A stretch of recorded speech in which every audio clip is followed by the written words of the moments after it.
Yes, sir. Yes, sir. Come on in. Come on in. Hit that like button. Let me know where you guys are checking in from. Let me know where you guys are checking in from. Okie dokie. We are in the building. We are in the building. What we got here? Joe is in the building. As always, shout out to Nick for holding it down for me. Let me get rid of this banner real quick. Shout out to Nick. It's D Walk is in the building. We got Long Island in the building. Peace to God, Mark the Mentor. Peace to Mark Brown. Peace to Mark Brown. Jersey in the building. NC, North Carolina in the building. 404 is in the building. That's Atlanta, I believe, right? Shout out to everybody that's watching on Facebook. Come on in, hit that like button. Let me know where you guys are checking in from. I love to see where everybody is checking in from. Some of y'all, I know y'all do this all the time, but it's a ritual. You got to keep that ritual going. Represent where you from. Make sure you hit that like button as well. ATL is in the building. A lot of ATL, man. I got a lot of subscribers from ATL. I got a lot of subscribers just from that southeastern region, period. A lot of people subscribe from that southeast area. Georgia, Florida, South Carolina, North Carolina. Shout out to everybody in the southeast. Come on in, hit that like button, hit that like button, hit that like button. All right, so tonight we're going to be talking about independent contractors versus master contractors. Not really too much of a difference, but I know I've thrown the term out master contractor a few times. And even though some people can kind of catch on, I still get questions.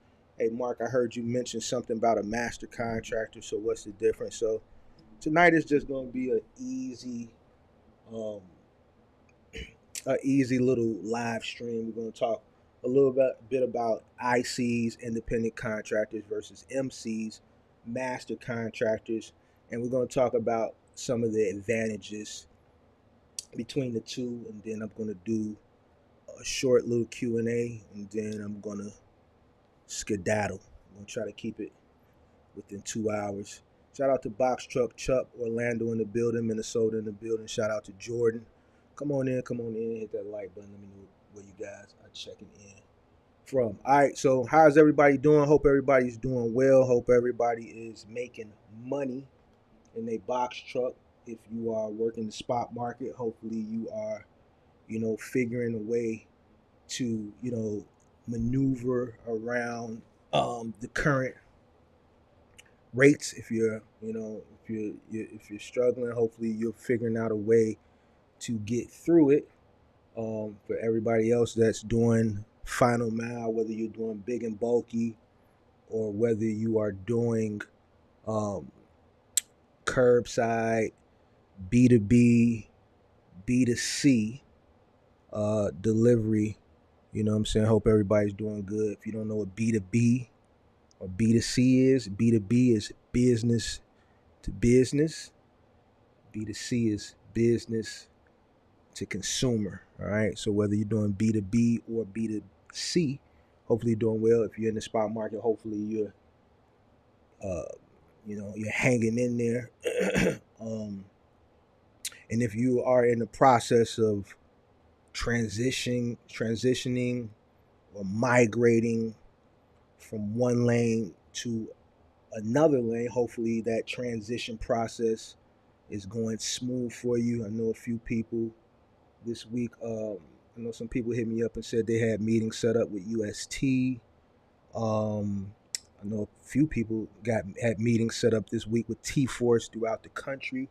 So there are a lot of people that are transitioning from the spot market over to final mile, whether it's B2B, B2C, or B and B. All right. So come on in. We're going to get started. Shout out to Roger Lacey. Cincinnati is in the building. Let's go ahead and get started real quick. I'm not going to hold y'all. All right. Independent contractor versus master contractor. 608 in the building, Janesville, Wisconsin. I see you. All right. Independent contractor versus master contractor. What's the difference for a box truck, cargo, van business owner? All right. Let's get into it. let's get into it. Let me stretch this frame out a little bit. I don't like how that look. Let's see here. Let me see. Can I stretch this out? All right, let's do that back. All right, so independent contractor. Let's talk about an independent contractor real quick.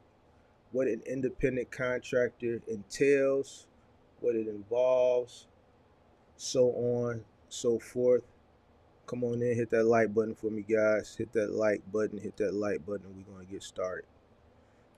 All right. An independent contractor is a self-employed person or entity contracted to perform work for or provide services to another entity as a non-employee. All right. An IC is also known as an owner-operator. It's simple. Independent contractor, owner-operator, same thing. Terminology is different, same thing. All right. It's an individual who is operating his own vehicle as a contracted entity. All right. You're contracted to said logistics company, whatever logistics company that you're contracting to at the particular time, at the particular moment. All right. You're your own boss. You're contracted out. It's you and your truck against the world. All right. Master contractor. A master contractor is a self-employed person or entity contracted to perform work for or provide services to another entity as a non-employee that provides a minimum of 3 vehicles or more. All right. Master contractor, 3 vehicles or more. How do you determine? Well, Mark, how is a master contractor determined by a threshold of a minimum of 3 vehicles? Because it's similar to the threshold minimum of what classifies you having a fleet. All right. The standard in the industry to recognize yourself as a fleet owner, so to speak, is 3 vehicles. That's an industry standard. Some say 5, but on a holistic standard, it's usually a minimum of 3 vehicles. Some insurance companies won't even recognize you as a fleet unless you have 3 vehicles or more. I know I tried to get with OIDA some years ago, and they wouldn't let me in because I was a fleet owner. So some people will turn you away if you are a fleet owner. Anything over 3 vehicles, they won't deal with. All right, so a master contractor is a person that's self-employed, that's running a fleet of 3 or more vehicles. So in the final mile world, you're considered a master contractor when you're running 3 or more trucks. Now, this can vary, right? Because you could have 3 or more trucks, but if you're in, let's say you got 3 trucks, right?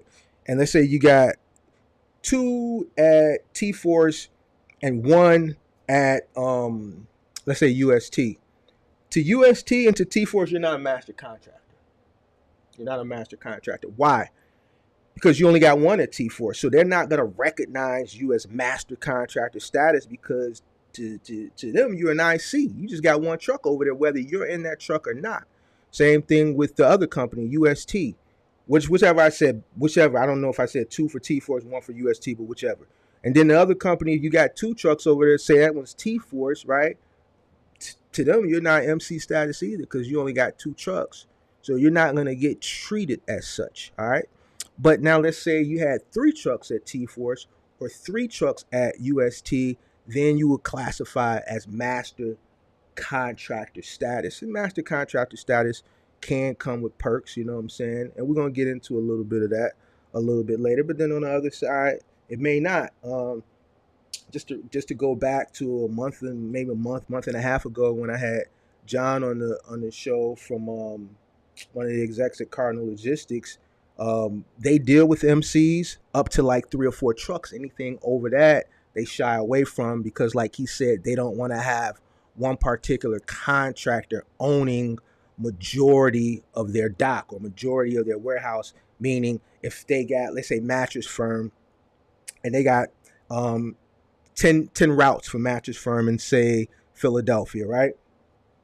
And You got a contractor that's in there, and he can onboard 6 trucks, no problem. 6 trucks ready to roll with crews. 60% of that contract they want to shy away from because that's majority of the contract. And if anything goes wrong with the contractor, they get into it for whatever reason. The contractor doesn't like the logistics company, and the logistics company starts feeling a certain way about the contractor, then that's 60% of that particular contract that, at any given point that contractor can just say, I'm not sending trucks there today. And then they have to answer to the retailer on why 60% of that contract in that market is not being ran today. All right. And that's 6 trucks. That could be anywhere from 8 to 15 stops. Let's put it at 10 stops per truck. That's 60 customers that are going to be highly, upset that day. And ultimately, they're not going to call the 3PL. It doesn't work like that. They call the point of contact, the point of purchase. All right, they call the point of purchase, which would be the retailer, whether it be, like we said, mattress firm. Hey, I came in there a week ago. I spent $8,000 on this mattress, right? And we scheduled the delivery. I paid $125 for a white glove delivery with setup. Some company called me. I don't remember the name of the company, Cardinal, UST, whatever. These guys called me last night. They give me a window of 8 to noon. And then I get a call this morning at 9:30. I took the day off work, and they're telling me they're not coming. They have to reschedule. They didn't give me a reason why. They didn't even give me a time to reschedule. They just canceled it. I took a day off of work. All right. So, this is kind of why they want, it can happen even with an IC. An IC can just not show up to work that day, and then that route is canceled. But the thing with one IC not showing up, and let's say John, who, let's say if they onboarded as an MC with 6 routes out of 10, the thing with the IC doesn't show up, and let's say it's 10 stops, you got 9 other routes. Here, I need you guys to take 2 stops. I need you to take 1 stop. I need you to take 1 stop. I need you to take 1 stop. So you just add a stop or 2 to a few of the other routes, and now, problem solved. The customers are satisfied. They didn't even know that it was an issue at 5:36 a.m. in the morning at the terminal. You know what I'm saying? It was able to be rectified. But you got a MC that's running, let's say, 5 or 6 trucks. That's 50, 60 stops. You're just not going to be able to get it done. You may be able to save a few stops, but the majority of those stops are going to have to get canceled. So being an MC can work in your favor. Some companies are shying away from it because of that. But we're going to talk about a little bit about advantages now. All right, so independent contractor. Let's talk about some advantages of an IC. Shout out to everybody that's coming in. Make sure you guys hit that like button as you come on in. Shout out to Timberland TV, Zupchuck in the building, Aaron Anderson in the building, MD in the building. I see y'all questions. The presentation is going to be quick today. I'm going to answer y'all questions, and then we're going to retire until Sunday. All right, so independent contractor advantages. More flexibility. All right, you get more flexibility as an independent contractor. Why? Because it's you and your truck. It's you and your truck. It's you against the world. If you want to work, you work. If you want to say, screw you, logistics company, I'm not coming in, you can do that. It's probably not something that you want to do because you're going to be losing money that day. But an IC has a little bit more flexibility compared to an MC because it's just them and their truck they have to worry about. All right. It's just like, do I want to use this as an example? Like a gig worker versus not even an hourly employee. It could be an hourly employee or a salary employee. A gig worker pretty much has the luxury to come and go as they please. And IC kind of does, but then they kind of don't. Because if you're running a final amount contract, let's say for Home Depot or Lowe's, and it's a 5-day-a-week contract, technically you're supposed to show up 5 days. But if you miss a day, the worst that may happen to you is they may charge you for that route. Depending on the logistics company, some logistics companies won't. Majority of them will nowadays. They'll just charge you for the route. 98% of the time, they're not going to get rid of you because they need you.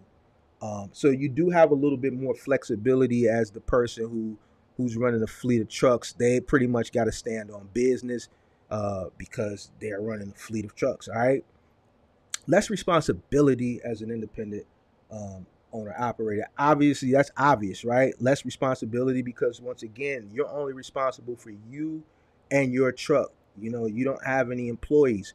There's more responsibility on the MC side, and the main reason, this is something I haven't talked about before, but I think now is a good time to talk about because I like I said in the previous live and the live before that, I've been seeing a trend of people coming to me wanting advice and wanting strategy to scale, whether they're already in the space or they're looking to get into the space and scale quickly.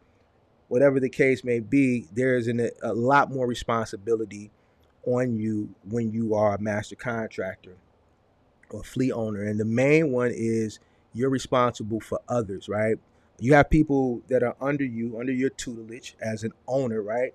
That depend on you, right? To provide work to put food on their table, right? All right. So you're responsible for everybody that works for you. So you can't be laxy daisy. You can't be selfish when you're a master contractor.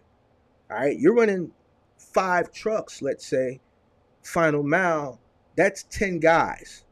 That's 10 guys, and let's say you got 2 or 3 fill-ins. So let's say you're running 13 guys. You got 13 guys under your thumb that are all dependent on you to put food on their table, all right?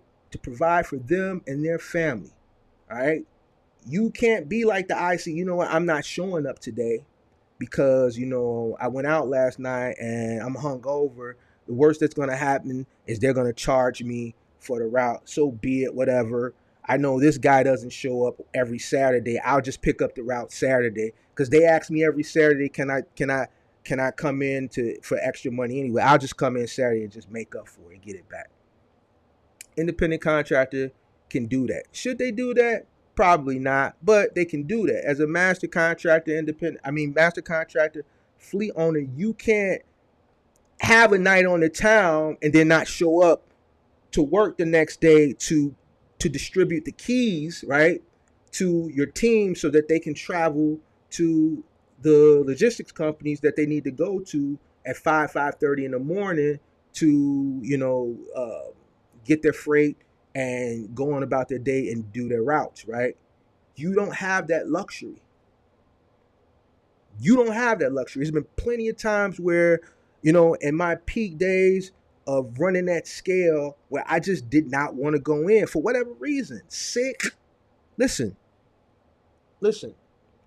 It's a reason why I have a pickup truck. I drive a pickup. I have to keep, no matter what type of sports luxury car I get, I always got to keep a brand new pickup truck. So I keep 2 vehicles. I'm in a market where at any given time in the wintertime, we could get a blizzard.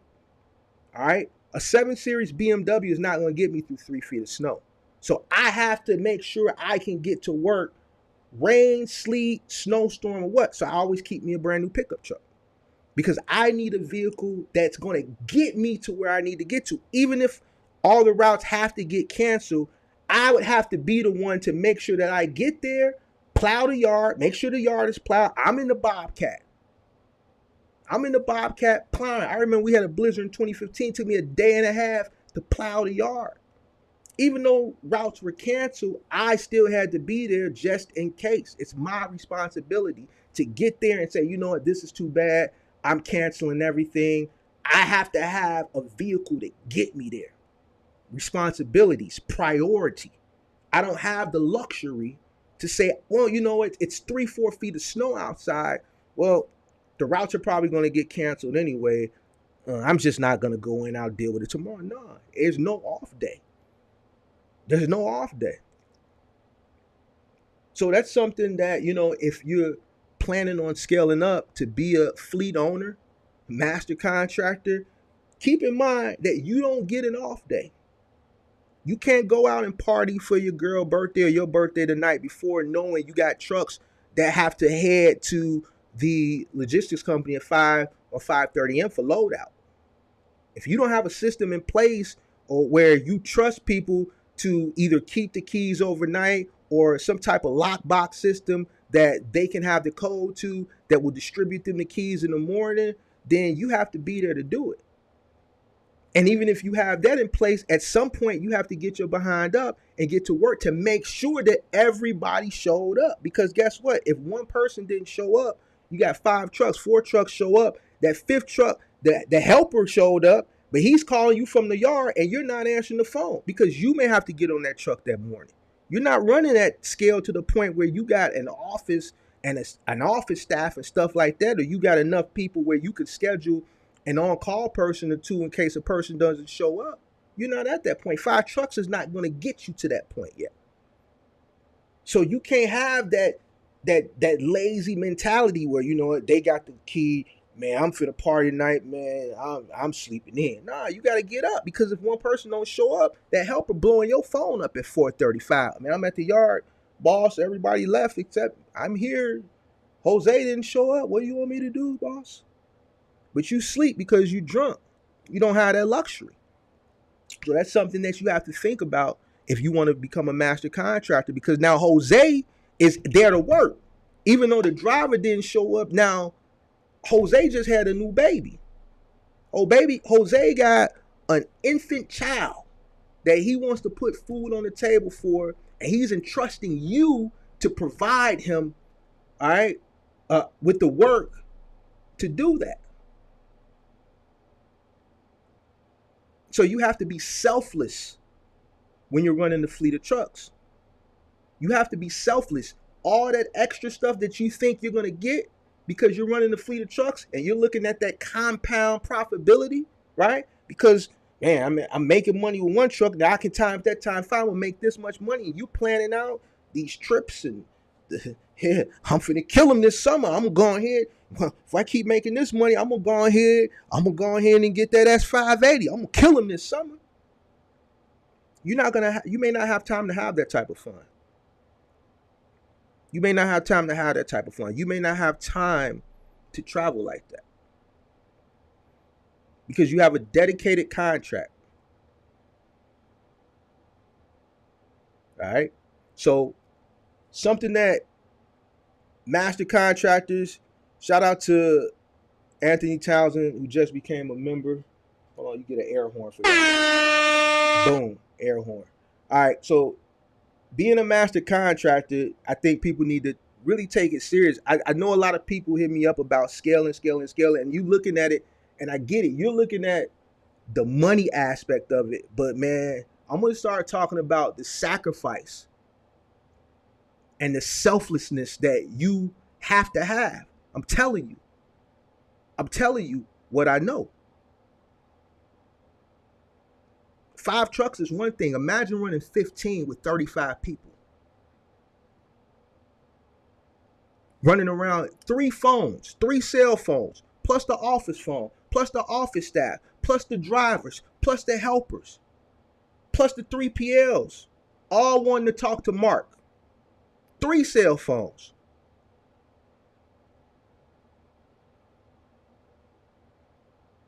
Even when I was forced to go on a vacation, when I had, people in place, office staff that I could get away, still getting calls. It's just certain things that have to get approved through me.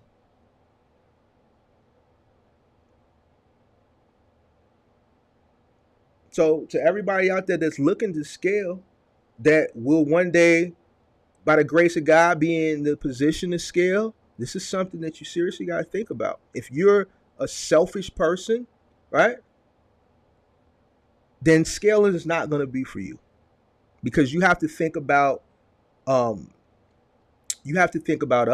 that depend on you to provide and put food on the table for their families. All right. Truck driven more responsibly, all right, as an independent contractor. And that's just obvious. When you're driving your own truck, you're going to give it more TLC, tender loving care. All right. You got people driving your truck, they're not going to drive the truck that you drive for. You're going to love the truck when you drive it. You're going to finesse it. You're going to, a person that's driving your truck, they're not going to treat it the same way that you treat it, right? So when you're driving your truck, the maintenance is probably going to be less. You're going to have less maintenance as far as not dollar amount. We're going to talk about something a little later. I know I talked about the economies of scale, but I want to touch a little bit more on the economies of scale on this live. I introduced it to you guys the last live. But your truck is driven a little bit more responsibly, so you're going to have less visits, or you should have less visits to the dealer or to the truck repair place of your choice, wherever you get your trucks repaired at, than, let's say, a person who's running a fleet of trucks. Because guys that are running a fleet, and I'm telling you what I know from experience, people gonna run your truck hard. They don't treat your truck the way you would treat it. One, they're in a hurry, right? Especially if you're running a contract, let's say like Office Depot or something. Whether it's a van or a truck, you got 50, 60 stops. They're in a race to get those stops done quickly as possible because nobody wants to be out all day. So it's a lot of hard stopping and going, a lot of speeding, a lot of harsh braking, a lot of stuff, you know. So that's another advantage of being an independent contractor. Less money, that's a less stand sign, all right? Less money spent on tracking software. When you're an independent owner operator, there's software you just don't have to get when you're running a fleet of trucks as an independent. I mean, when you're just dependent on yourself versus having a fleet of trucks, being a master contractor, you don't have to get cameras. If you don't want to get tracking software, you don't have to get that as well either, because it's just you. You're not tracking anybody. You don't have to track yourself. You know where you are. You don't have to worry about how long this guy is on lunch, or why is this guy, this guy should be on the north side of town. Why is he all the way on the south side of town? Why is he 30 miles off his route? You know what I'm saying? Like, and I may talk about that, at another time. Like, at my peak, I would geofence all my trucks. I would put a geofence around them. Depending on what the route was, I would geofence. Anytime that truck or my trucks went outside that geofence, we would get an email and we would get an alert. That's how I knew. I told a story about when I was in Vegas, one of my drivers that lived in Gary, Indiana, took the truck home because, man, I got an alert. Yeah, I checked my phone and checked, Fleetmatics here and there, but, I'm at dinner. I was at Roof Chris or something eating. I wasn't checking it right then. I'm tearing into that stuffed chicken breast. You see what I'm saying? I'm tearing that stuffed chicken breast up. But do I get an alert? I mean, hold on. Truck outside the geofence. It's 8 o'clock at night. Truck should be parked at the yard. Hold on a second. Hold on. Let me put this stuffed chicken breast down. And for me to put the stuffed chicken breast down, it's got to be serious. Anybody that eats stuffed chicken breast at Root Chris, you know what I'm talking about. This truck is in a whole nother state. Even though Gary, Indiana ain't nothing 20 minutes outside of Chicago, still, truck shouldn't be in front of your crib. It should be parked at the yard. It should be parked at the yard with the rest of my trucks, right? But, this person took advantage, so boom, the geofence sent me the alert. This type of technology, this type of software, you don't need if it's just you and your truck, so you can save money there. You got to spend money on other software when you're running a fleet of trucks because you have to keep up with what's going on. But that extra money you're spending on that software actually saves you money in the long run. And then we talked about that the last live, so I'm not going to get into it, how, investing in certain innovations and certain software save you money. Come on in, everybody that's coming on in. I see y'all. Make sure y'all hit that like button. Hit that like button, hit that like button, hit that like button. All right, let's get to the advantages of the master contractor. Ability to specialize, all right? So when you're running a fleet of trucks as an MC, especially with a third-party logistics company, you have the opportunity, you have the ability to specialize. What do you mean? All right, so I'm going to tell you when I was scaled at peak, what my ability, my specialty was. My ability to specialize, what I specialized in with every logistics company I ran for at peak, at scale, was recovery. That's what I specialized in. I learned that people, even though back then it was a totally different ball game as far as dependability, right? As far as employees, even contractors, you know what I'm saying? There would still be, every day was a day where just at least one person didn't show up. This is a big market. So, Office Depot, when we were running Office Depot, I was running nine routes for Office Depot. It was 43 routes for the city, for the logistics company. But, that still left 34 routes that ICs were running. There were a few other contractors that were running 2 or 3 vehicles, right? But I was running the most in that logistics company. So every day an IC wouldn't show up for whatever reason. It didn't have to be because they just didn't want to come to work or they hung over. Truck didn't start. I'm in Chicago, so it gets really, really cold. You have negative 40-degree days sometimes, negative 40, negative 50-degree wind chill factor. All right, so sometimes guys' trucks wouldn't start, blow out tires. Some of these guys park their trucks in front of their houses. I might have slashed their tires, whatever the case may be. Every day somebody didn't want to show up. And the logistics company, Dynamics, they always knew, Mark got more trucks. Mark, you got an extra truck? Yeah, I can send you an extra truck. See, once I realized the pattern, every day they would call and ask for a truck. Some days I would send it. Some days I wouldn't if I didn't have it. But I realized, man, they're calling literally Monday through Friday asking, do we have an extra truck? So you know what? Starting next week, tell my brother, you know what? Schedule so-and-so, schedule an extra truck for Dynamics. And just have somebody come in on standby. And if they don't call, then we'll just pay them for 2 or 3 hours and send them on his way. All right? But 9 times out of 10, they're going to call. And guess what? They call. And when I was running Office Depot, it didn't start at 9 vehicles. It started at 3 vehicles. I kept scaling up on that contract because we kept doing recovery. And as we kept doing recovery, I kept leaning on them like, yo, I'm sending an extra truck. You might as well just give us that route. My guy's more dependable than the IC that owns that runs that account. I say, you know what? And it's a dog-eat-dog world. It's a dog-eat-dog world. I have to put food on my table, and I'm responsible for all my people. So check it out. Buddy don't want to come to work. I've been sending this van or this truck there every single day. You need to let me get that because clearly my guy's going to show up. And guess what? I got more overhead than the IC. I'm going to make sure somebody is in a truck in there because I need that bread. I need that guarantee of $300 a day per truck. Because I'm compounding all of that. It's costing me 66%. Every vehicle I send is costing me 66% of that 300. 2/3 of that is going to cost. We're bringing back a third. A third is coming to us. So $100 for each vehicle. And that's how I would sell it to them. You guys call me all the time for an extra truck. All my trucks that are dedicated for you guys are here. Plus, I'm sending you an extra truck or 2 a day.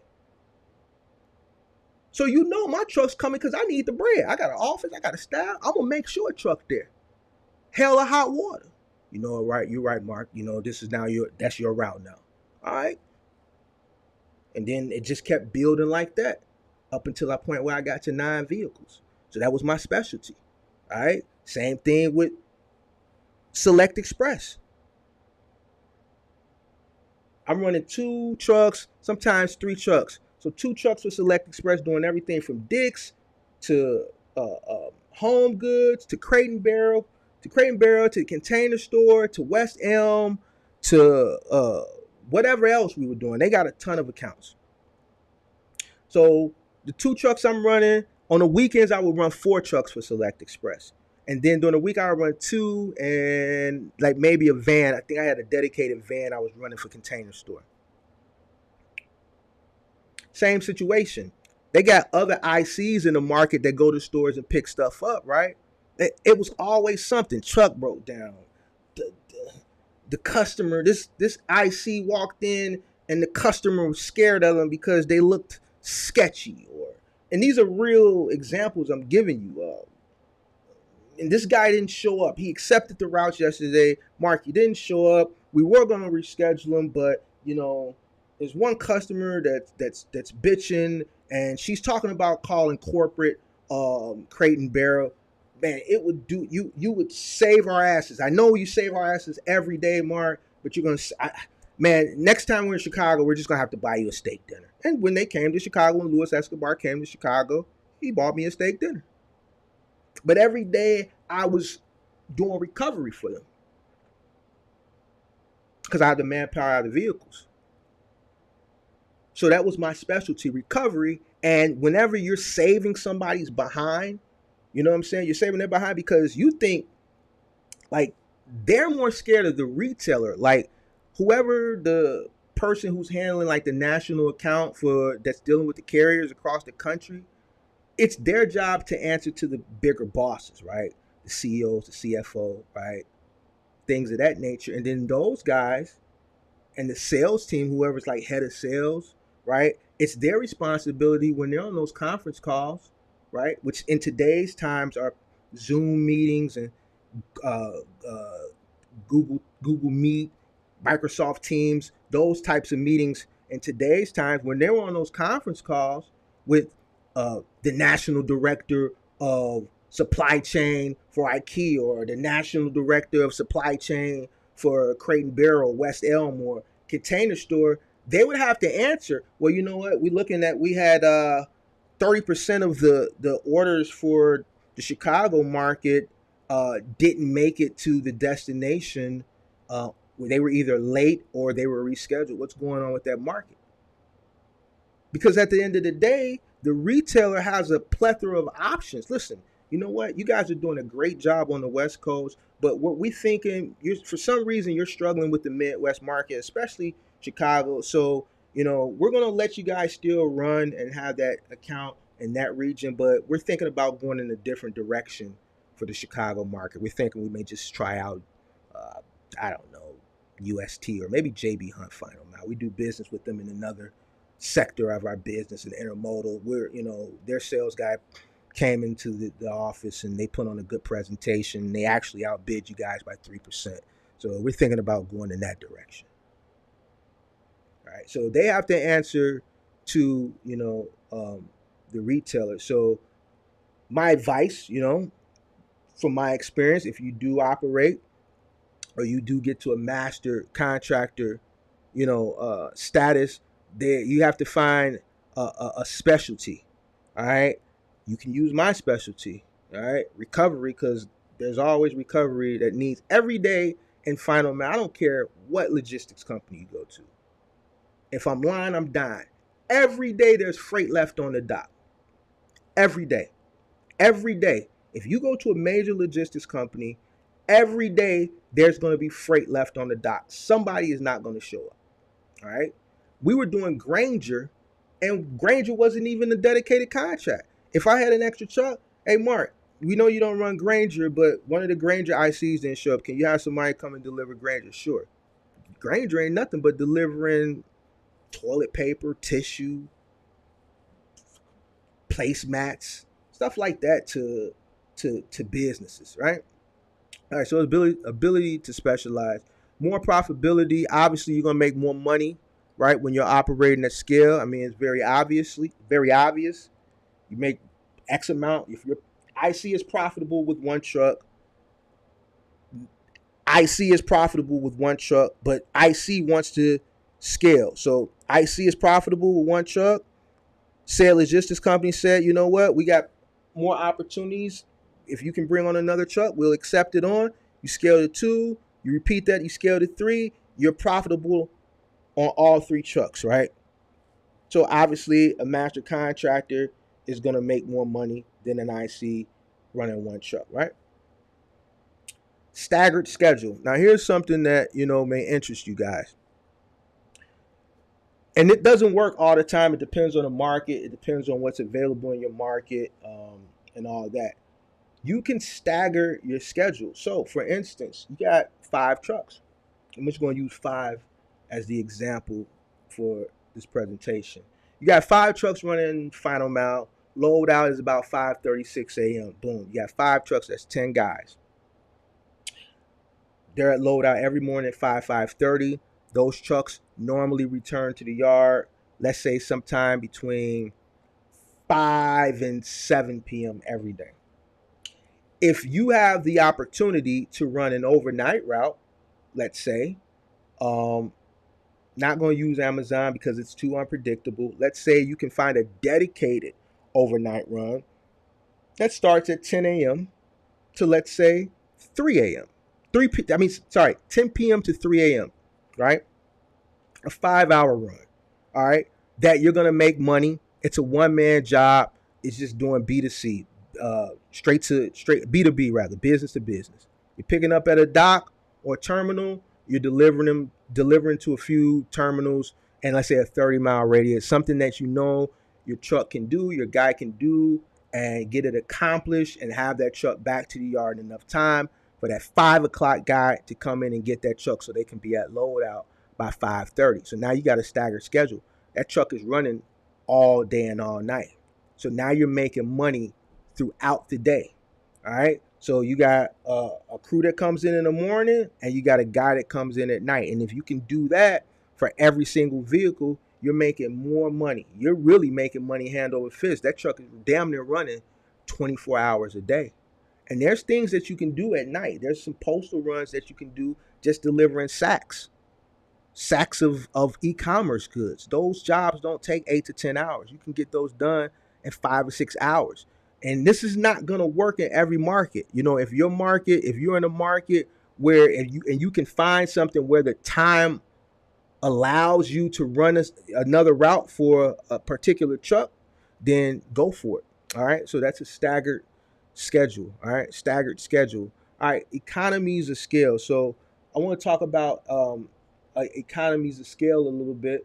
And I talked about it the other day, but the reason why a master contractor can an advantage of a master contractor utilizing the economies of scale, because a master contractor is going to save more money, right?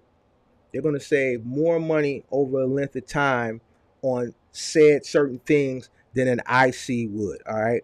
All right. The bigger your production, right? The bigger your production, the more money you save. All right.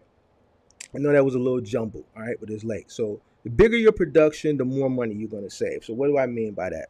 All right. So before I give an example in final mile trucking, let me just give you a standard example, like a general example that I know everybody will understand. Let's say you got a corner store, right? You got a corner store in the neighborhood. You got a small, amount of groceries in the store. You got a few coolers with water, pop, um, energy drinks. So you got pop, energy drinks, water, right? Boom. You got a small line of groceries, and then you got a bunch of junk food that you see in corner stores, right? Flaming Hots, Now and Later, stuff like that, right? Boom. Let's focus on the pop, right? You got pop, you got Coca-Cola, you carry Coke products, you carry Pepsi products, right? Economies of scale.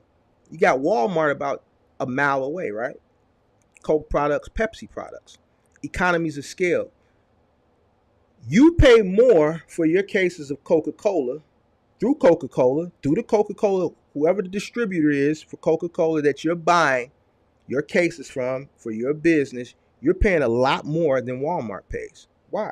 Because of the economies of scale. Walmart is ordering a plethora of more cases, a higher volume of cases, more frequently than you. You may see the Coca-Cola distribution truck pull up. You may take in 2 orders a week. If that, you're running a corner store, you may get 1 order a week. And that may, suffice for the whole week, right? Walmart is ordering as a corporation. Different stores are ordering every single day. When I graduated from college, I worked at Target for a year and a half, December 03 to like April of 05. So like a year and a half, maybe, right? Year and 4 months, whatever.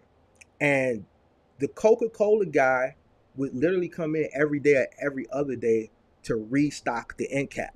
All right. Because at Walmart and at Target, the Coke rep comes in and stocks those shelves, right? Because This is how cold Walmart is. Walmart sells the shelf space. All right. See, we talking business now. We talking business. This is economies of scale. Now, you're not gonna learn this. See, the reason I know this is because I went to school for business. So I'm giving y'all some game here. All right. Walmart charges for shelf space. What's the most expensive shelf space? Why do you think Coca-Cola and Pepsi are at eye level? Because they pay for it. They pay for the end cap and they pay for the eye level shelf space in the aisle. Why do you think the off-brand stuff like Faygo and all that stuff is at the bottom?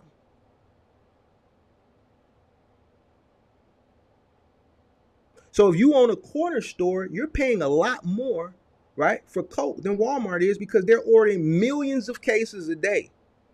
Millions of cases. Millions. They may have you be on the order by 50%. You may pay $10 a case, let's say. They may pay $5 a case. They're paying pennies on the dollar for their case. But at the end of the day, they're making money because they're keeping the cost down because they're selling volume and they're telling that to the retailer. Look, we're ordering millions of cases a day for all of our stores across America. You're still making money because you're selling it to us wholesale in volume. Little corner store guy, we only see you once a week. If that, no, you got to pay $10 a case. You see some of those corner store people, they damn near go to Walmart. How many of y'all have been to Walmart before and you seen the corner store gas station people in there with 2-3 carts of water or 2-3 carts of Pepsi so they can take it back to their corner store, to their gas station? Y'all know what I'm talking about. Don't act like y'all don't know. Because even still, they're getting it cheaper from Walmart than they would if they ordered it directly from the manufacturer themselves. That's economies of scale. So now, in the box truck business, right? Let's talk final mile. Let's talk about fuel, right? Well, man, you got more trucks, it's costing you more to fill up, right? But you're saving more in the long run, especially if you have a fleet card, right? Obviously, if you're running a fleet of trucks, you're not using a credit card, right? I recommend a credit card if you're an independent owner operator. You're gonna need a fleet fuel card, a fleet card when you're running a fleet of trucks because you have to be able to set parameters on those cars. You're not gonna make duplicates or ask for 5 or 6 duplicates of a credit card, right? Because that would be just stupid, right? Because ultimately you can't set the parameters that you need to set on a card like you can set on a fleet card. Now, granted, they do charge you for a fleet card. You got to pay maintenance fees and all those types of maintenance fees. You got to pay annual fees, things like that. But you do save money at the pump, and you're pumping many more gallons, right, with a fleet of vehicles than you would with just your own truck. So those savings are a little bit bigger, right, when you look at it from that aspect. Also, maintenance. You get better deals when you have a fleet of vehicles. You get what's called a fleet discount, right? You don't get a fleet discount when you got one truck. You get a fleet discount when you have a fleet of trucks. Why? Because they're servicing more vehicles. And they know they're going to service those vehicles more often than they do an independent owner operator. An independent owner operator, they don't see that often. A fleet owner, they see more, all right? For instance,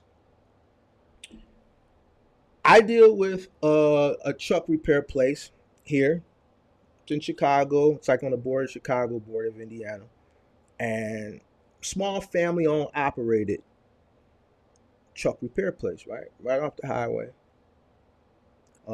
Been dealing with them for 10 years now, right? 3 bays, right? 3 bays.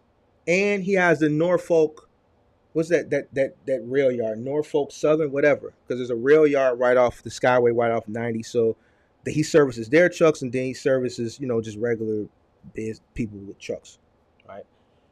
He got 3 bays. He has 2 diesel mechanics, right? So I would send my trucks there when they need like real major stuff. I wouldn't send them there for PMs. Why? Because sending the truck to him for a PM, right? My truck gonna be there 5 days just for oil change and a PM, right? So for PMs, there's a Firestone that has a truck center. Not every Firestones has truck center, but there's one in Chicago that services cars, and then right next door they have 4 truck bays because it's right off of 94. So they services cars, and then they have a truck center. Firestone is a corporate chain. I set an appointment. I want to send the truck there for PM tomorrow. Okay, I have the truck here at 7 o'clock. 7 o'clock is there. By 11, 12 o'clock, they're calling to come pick the truck up.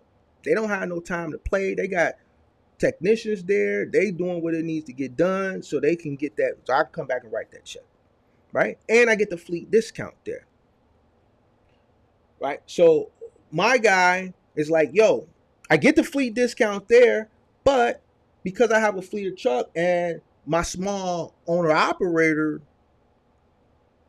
diesel mechanic place, right? Family owned and operated, who's slow, but do great work. They're just slow, right? Because it's a small business.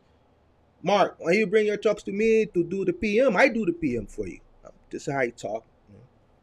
I said, well, you know, I mean, truck gonna be here 5 days for a PM. I send in, where you think it, Mark? I'm thinking the Firestone on Doty Road. You bring the trucks to me, I do everything. I can't, you know, it's 85 an hour, Mark. You know, I got bills to pay, Mark. But for you, you got so many trucks. I want the business come to me, Mark. So for you, you know, you bring the truck when other things are going wrong. I do the PM while the truck is here for repair. I give you 15% off. You don't go to Firestone. Okay, that because I got trucks. Because here's the thing, he knows the way I'm coming. Look, this truck needs this. It needs tie rods. It needs a water pump. Whatever it needs. There's some clearance lights out. Whatever the issue is, I need you to fix this truck. When you fix this truck, call me and my brother. Gonna come pick this truck up. But when we come pick this truck up, we're gonna bring you another truck too. So we're gonna swap out. It's plenty of times I do that. See, he want to keep me coming in, so I'm able to get fleet discounts with him, and I get fleet discounts with Firestone because I have a fleet. They don't really give you that if you have one truck. That's the economies of scale. All right, you get more perks when you have a fleet. My 16 footers, I was sending them to Jiffy Lube. There's a Jiffy Lube on 103rd, 107th and Halsted. I would send my 16 footers to Jiffy Lube. I got fleet card with them, 10%. They only give you that if you got 3 trucks or more. And you have to be active. They want to see, they monitor and they check your account like every 6 months to see how often you come. And if you don't come, they'll cancel your account. Economies of scale, so you're able to get better perks due to the economies of scale when you're running a fleet of trucks versus an IC, because they're seeing you more. You have more vehicles. You're spending more money with them. So it's just like the Walmart corner store guy comparison. You know what I'm saying? Volume gets you a cheaper rate versus the corner store operator who, you know, his foot traffic ain't as much as Walmart. And, you know, for stuff like that, ordering, like, you have a minimum required, just like you got a minimum required to be master contractor of fleet status. In that situation, you got a minimum order status. When you're getting those contractors, like say with Coke, Pepsi, they may require you to, well, I know they require you to order so many cases. I had a buddy that had a liquor store, and I think he was telling me, like, every time they ordered Remy, they would have to order a minimum of 10 cases or something like that, whatever the number was. I can't remember. But he said the minimum order was 75. I think he said 75 grand.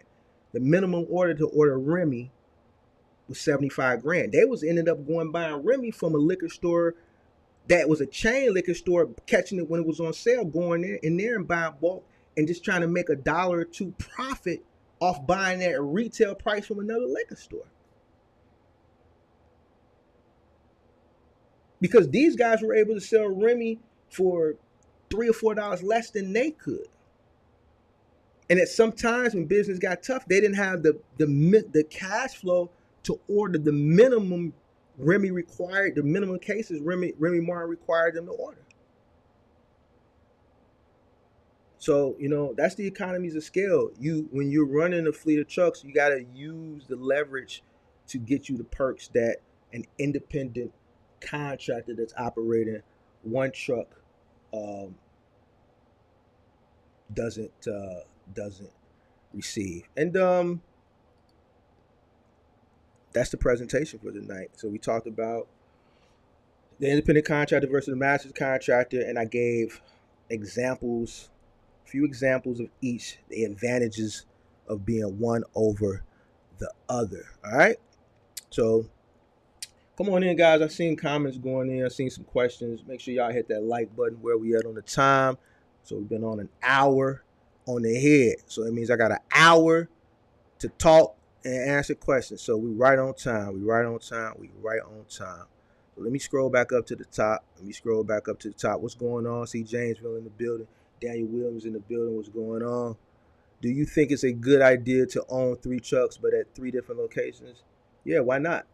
This is like I talked about the live the other day. Diversification is cool. You might not be able to diversify within your first 3 trucks because you may build your fleet. If you got a truck in a logistics company and you're profitable in that logistics company, you're making money to the point where you're able to scale to a second truck. 9.5 times out of 10, that second truck is going to go on board with that logistics company because that logistics company provided you the opportunity to be profitable, to be able to even to get to a second truck. So you're going to onboard that one there, right? For security, right? Because you're already doing a good job there. The third one is probably going to be there as well, right? Once you get to that 4th truck, right? That's when you probably want to start trying to diversify your portfolio as far as your business, right? Because like I said before, you're only as good to them as they are to the retailer. It doesn't always necessarily have to be the relationship between you and the 3PL.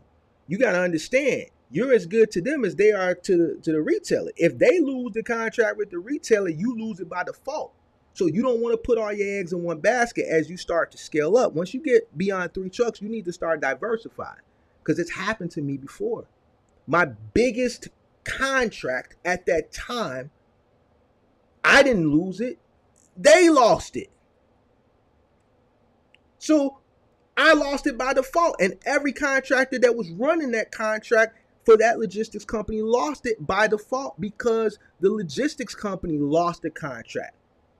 The retailer decided to go with something else. Once the contract was up, they decided to go with something else because this logistics company wasn't performing at the level that the retailer wanted them to perform at.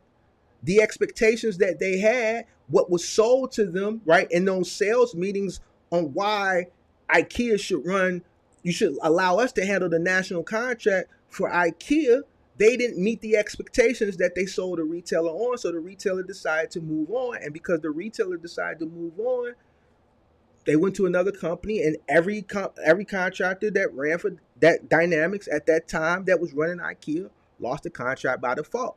That's why you don't want to put all your eggs in one basket. Luckily for me, I had other contracts at the time, successful moving company. So the only thing I did was transition those trucks over to Urban Express, which is where that account went, right? And what was beautiful for me at that time, one of the dispatchers that was working for Dynamics Urban Express, poached him and hired him on to run that account for this market. So by me being one of the successful and good contractors for that account, I already had the heads up. It was like inside information, almost like inside trading, like in the stock market. Even though it's not legal in this aspect, that's how I knew it was going. So when I got the word that they were losing it, this is the company you need to go apply. I already had the application in, so boom. Once they lost it, there was only a lapse in a week of them losing it, and it transitioned over. Those trucks didn't run IKEA for a week, so those 7 days we were still going through the onboarding process. A week later, man, trucks was running for just another company. We were running at a cheaper rate because they wasn't going to give us the money that they was giving, but yet and still I was able to negotiate a guarantee because I came in with a fleet of trucks versus the other guys that were ICs that had to run on a per stop dollar amount. So I went from 500 a route to 425 a route. What do you do? So be it. Still making about 20, I think we was making 20-25% still. So, that's why you want to diversify after 3 trucks, because it doesn't always have to be the relationship between you and the logistics company. They could lose the account as well, and then they'll have you in limbo. So after 3 trucks, yeah, diversify. There's nothing wrong with it. There's nothing wrong with it. It's actually a beautiful thing. It shows growth, and it shows that you're actually running a real company at scale. You know what I'm saying? You got trucks here, you got trucks there, you got trucks here, you got trucks there. It shows growth. You know. Nick says hit that like button, y'all. Hit that like button. I really appreciate it if y'all hit that like button for the boy. FYI, tell Kurt whether he like it or not. His wife is his business partner. I watched the video today. Oh yeah, the three wise men from the show. The three wise men show the other day. Yeah, yeah. Hey man, listen. I'm not married, so man, I'll leave that discussion. They was eating them up in the chat too. That was a funny live though. Shout out to everybody that watched that live. Y'all didn't get a chance to go watch that Three Wise Men show the other day. Go check that one out, man. Kirk was in the hot seat. Kirk got in the hot seat. He waited to the end of the show to get in the hot seat. Everybody that was in the audience got in his behind. Shout out to Timberland TV. What's up, Chuck in the building? What's going on? Aaron Anderson in the building. What's going on? I am Sam. What's going on? I'm about to get 2 new box trucks. I'm trying to get leads for contracts before I purchase the trucks. Can you tell me where to get started? Man, watch all my content. Every company that I talk about is an opportunity for you to apply. Every company I talk about is looking for contractors. So go through my catalog. Whenever you see a logo of a company, apply for it. Make sure they have an opportunity in your market and apply. It's as simple as that. But what I will tell you that I had to tell somebody else this week that I did a coaching session with, or maybe I didn't do a coaching. Maybe it was just a question that somebody DM'd me. It's okay to look around for contracts, but I know a lot of people I want to have the contract lined up before I get the truck. It don't work like that. No one's going to onboard you with the promise of you getting the truck. It doesn't work like that. They're ready to go. I'm going to always say it. Third-party logistics companies always have opportunities. There's people coming and there's people going all the time. All right. They have opportunities. You don't have to worry about all the opportunities going away. Whenever you get the truck, they'll have the opportunity. But the only thing applying is going to do is you're going to go on the website, you're going to go apply. Someone is going to reach out to you and then they're going to ask you for credentials and you're going to be like, oh, well, I want to get the contract. And they're going to tell you, well, man, go get your structure, your business, get your EIN, get your authority, get all that stuff, insurance, and then come back and holler at us because they can't do anything with you unless you have your authority, you have insurance. They're not going to even talk to you. So once you get to that point where they're like, man, send us your stuff and you can't send it, that's why the emails and the correspondence stop. A lot of y'all be like, man, I haven't heard back from them because they don't have time to talk to a person who doesn't have anything. These contracts ain't going nowhere. If you're serious about this getting in and starting this business, take my word on it. All right? I've never steered you wrong before. The work is going to be there. It's going to be there. But no one's going to onboard you until you have this. They're not going to start the process. The work is going to be there. There's plenty of work for Final Mile. All right. So, get your truck, get your business structure, get everything set up, and then apply. Because when you apply and they contact you back, the next step is going to be send us your SS4, send us your articles of incorporation, your DOT, your MC, what's your DOT, your MC number, send us the declaration page for your insurance, all that. That's the next step. So you need to have this when you apply. Because when they reach out, this is what they're reaching out for, to get all of that information so that they can start the onboard process. It's not like a traditional job where, all right, we're going to bring you in for the first meeting. All right, so we just want to get to know you. So, why do you want to, it don't work like that. They ready to roll when you're ready. So get everything in order and then apply. What trucks, as far as box trucks, do you recommend to buy brand new? First of all, I don't, and to each his own, you can do what you want to do. Like I always say, I don't recommend starting this industry with a brand new truck. for many reasons. One, brand new truck is a lot of money, so your overhead is going to be very high, and you may not know how to operate out the gate with such high overhead. I recommend getting a pre-owned truck, but if you must get a new truck, I would recommend a Hino or a Freightliner. If you get a Hino, make sure you're in a market that has a Hino service center. A Hino service center. If they don't have a Hino service center, you need to call around to uh, truck repair places, diesel mechanic truck repair places, to see if they will work on a Hino. Because a lot of truck repair places will refuse a Hino because they don't have the software to diagnose it. So if you do go out and buy a Hino, make sure you do your due diligence in your market that somewhere will service it. If not, then the next best bet, in my opinion, is a Freightliner. All right. But like I said before, I would recommend you just going and buy a used truck. Shout out to Anthony Townsend again for becoming a member to the channel. Shout out to all the MGMs, the Mentor Gang members, all the Mentor Gang members in the building. Shout out to y'all. I appreciate all the MGMs, the Mentor Gang members. All right. It's the walk in the building. 6 trucks was annoying as hell at FedEx Ground. Man, you ain't got to tell me, man. The more trucks you run, like I said earlier, the less time you like to run a fleet. You really have to be selfless. And I could have expounded to the point where I would have still been talking about that topic that I talked about 30, maybe 40 minutes ago, whatever, 20 minutes ago. Like, I could have really expounded to the point where I would still be talking about that. Because then we can get into the personalities, the bickering, the placement of all these people. Some people can't work with some people. People, it's funny. I would get calls at 10 and 11, because everybody got the no snitching stuff. But at the end of the day, it's like I was telling Axel the other day, like, you got to worry about yourself, right? You'll have people that are working with people, and it's funny to me, they'll work with people all day, and act buddy with them. But the whole time, they don't like working with this person. But they don't want to be the person to come in the office when they return and say, Mark, can I speak to you? Or linger around, so they have to play the buddy role, But really, they want to come into the office and snitch or complain about this person. But they know if they come into the office and close the door, that other person that they're working with gonna wonder what the heck he in there talking about. So what they do is they wait till like 10, 11 o'clock at night and they call your phone.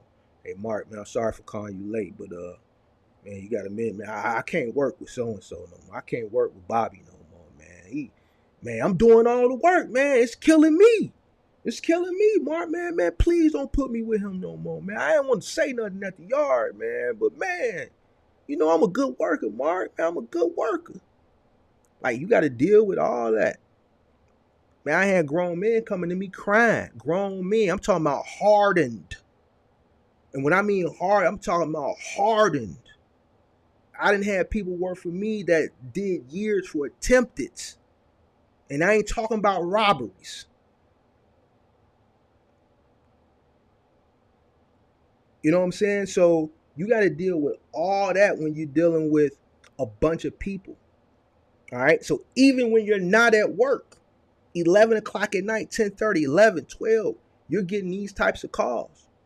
Man, Mark, I put people on punishment before. Like, I ain't the type of person to fire you. I know how to deal with people. You mess up with me, I'm gonna give you a week to think about it. I'm not gonna fire you. I'm gonna cut your water off for a week.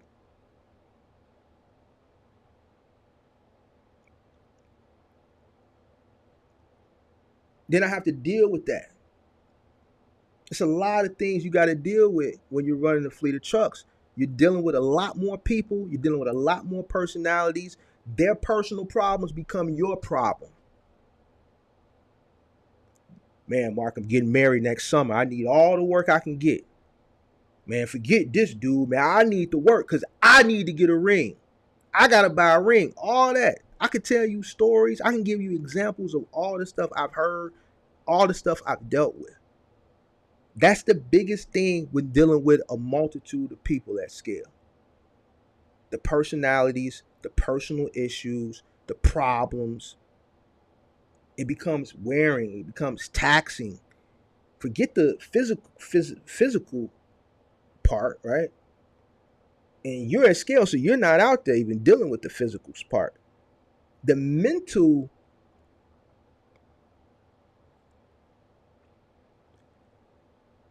the mental, what's the word? I want to be politically correct here. The not frustration, the mental, the mental stress that you're under when you're operating at scale is tremendous.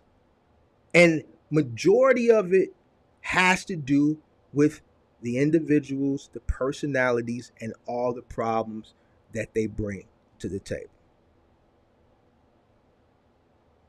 So that's why I said, it takes a very selfless person to operate at scale. If you are a selfish individual, right? If you're a selfish individual, you will not make it at scale. You will not. You will not. All right. Yeah, as the boss, you can truly never turn it off if you're trying to do it right. Boss is a boss, and we're talking about master contractor versus an independent contractor. So on a master contractor, you always at work. Even when you're not at work, trucks are all parked. You're gonna get those calls. You're gonna get those text messages. And if it ain't from the workers, it's from the legit. Listen, man, I had to cut Select Express out plenty of times. I had to call Mike Cohen, which is the head guy over there. His personal number. Look, Mike. It's 9:00 at night. So that means it's 10 o'clock in New York, in Secaucus, New Jersey. Why are y'all dispatchers calling me at night? Asking me, we already went through the routes for tomorrow. It's 10 o'clock at night, bro. I'm not sitting in front of a computer. The office is closed. Everything is locked up. The dogs are roaming around. Trucks are parked.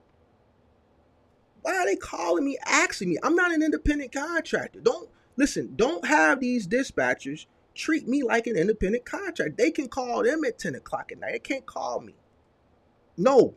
Whatever we finalize earlier during business hours, then that's fine. Now, if it's some extra work that needs to be taken care of, that can wait till in the morning. Mike, we got a fleet of trucks. We got the manpower. You can ask me this in the morning. Don't call me at no 10 o'clock at night with this goofball stuff. So you can't work. It doesn't necessarily have to be the employee call you. You could be the third-party logistics company. Because remember, you think you're under stress, they're under more stress, right? Because their job's on the line, because they're dealing with multi-million-dollar contracts from retailers. The big bosses, the shit rolls downhill. So the big executives, the CEOs and all that stuff, they don't want to get that call from IKEA or Lowe's or Best Buy that they're on the verge of losing that account. So they're going to go to the head national of carrier procurement. The National for Carrier Procurement. Hey, what's going on in Chicago? What's going on in New York? Yeah. The lead supply chain director for IKEA sent me a very nasty email saying that, they're going to snatch the contract for us. I just bought a lake house in Lake Geneva. This contract is 8% of our revenue. I just had a new baby. I just leased a Lamborghini. This is how the CEOs talk. What's going on? Well, you better effing figure it out, or your job is on the line. This is what I pay you for. So it rolls downhill.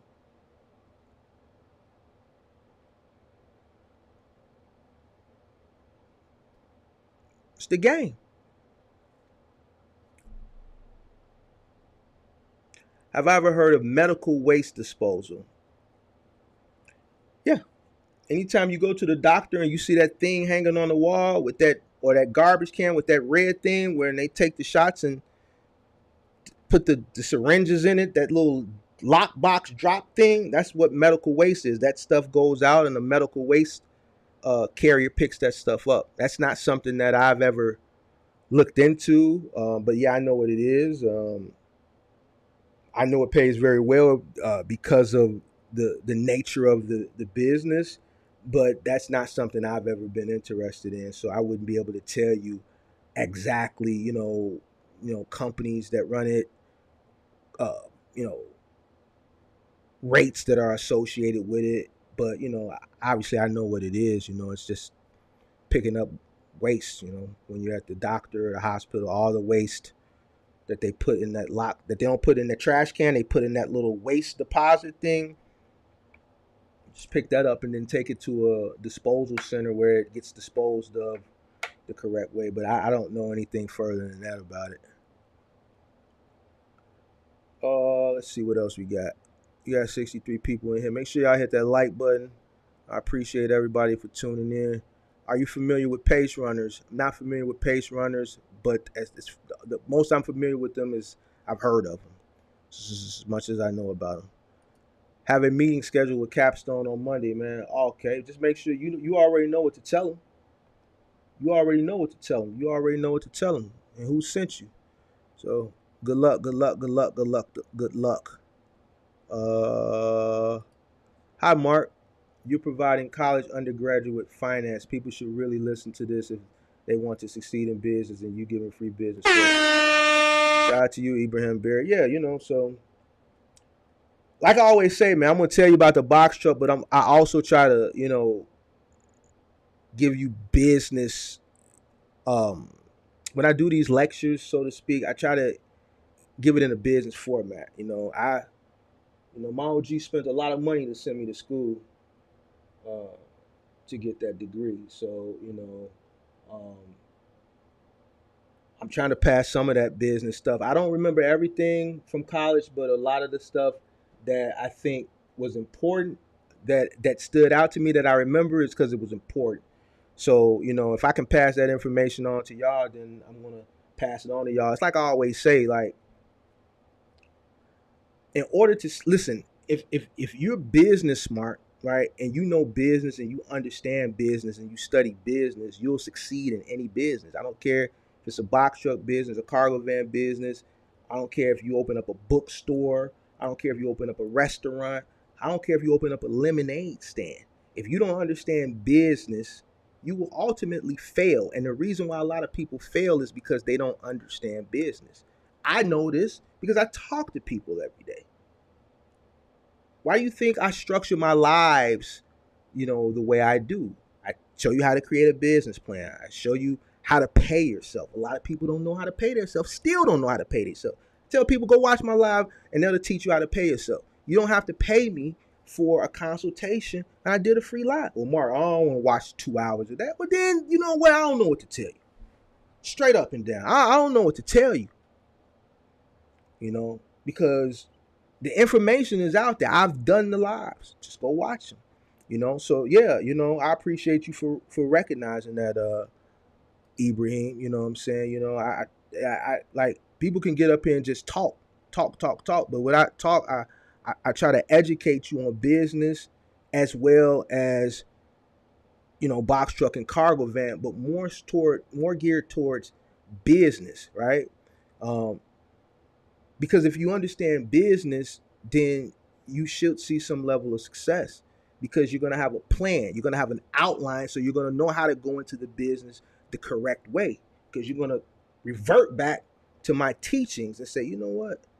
Mark said I should or I shouldn't do this. Let me create a business plan. Let me outline. Wait a minute. Hold on.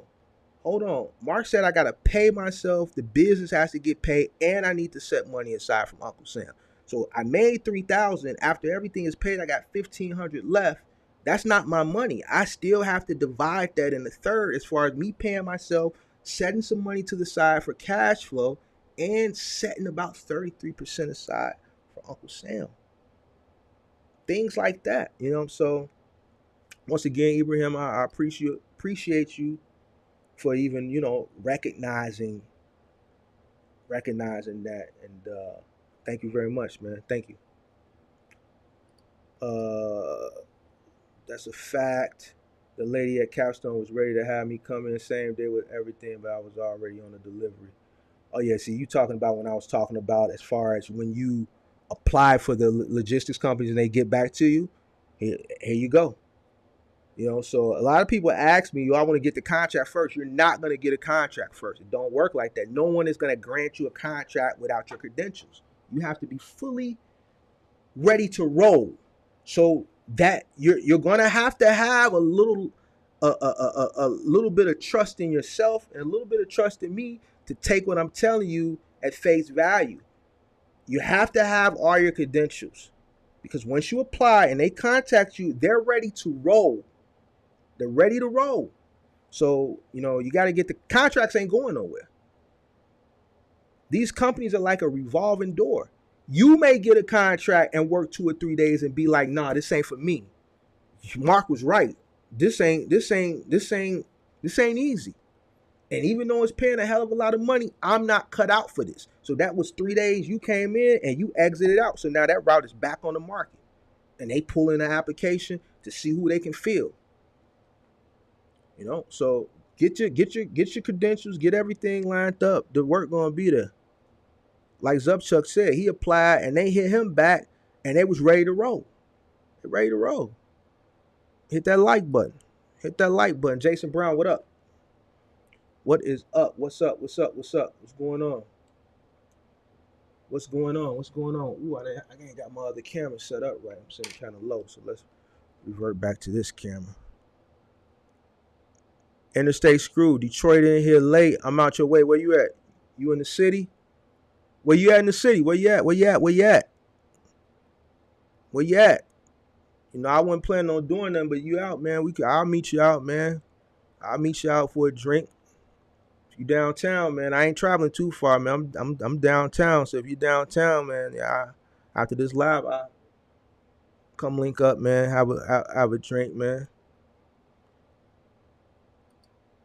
Anthony Townsend.